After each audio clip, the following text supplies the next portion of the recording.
There are a couple of other mounts that you can do with the shoes pre-clipped, but there's really only one other one that you can do while it's in the turbo, and that's what's called a scoot mount.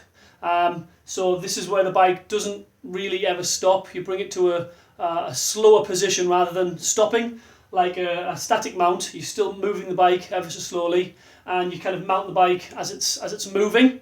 You can kind of practice with this on your turbo, and I'll show you that one in a moment. And the other one, which I feel is the most efficient and the one that loses the least speed, is what's called either the squirrel or the flying mount, which is where the bike is moving at considerable speed. You move from your hand being on the seat to the hand being on the handlebar, and you jump in the air while the bike is moving onto the inside of your leg and then slide across onto your sort of crotch area, which you can't really do on a turbo trainer. It's not very comfortable.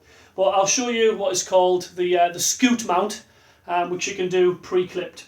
So what we're going to do is we're going to come out of transition. You've got your hand on the seat, you're sort of moving with the bike is still sort of moving. You're going to put your hands on the handlebars. You're going to, very similar to the static mount, you're going to push down on the pedal, but as you can see, my legs are both on the same side. The inertia of pushing down on the pedal is going to get me moving. So, and it's also, the problem with this, it's going to snap the elastic band on the other side. So you're going to have to be aware of that, but you will be moving. So you put one foot on as it's moving. This back foot here is scooting along the floor. So I'm on here, scooting, I push, it'll snap, I get over, and I'm moving. It's ever so slightly quicker than the static mount. It might save you possibly 2 to 3 seconds. But if you're in a sprint or a standard, that can really mean the difference between 2 and 3 positions, as you well know. And then we're into practicing our very quick movement in and out of the shoes, like this. If you get really confident, you can do what's called a flying dismount. So I'm just going to show you very quickly. You can do a static dismount.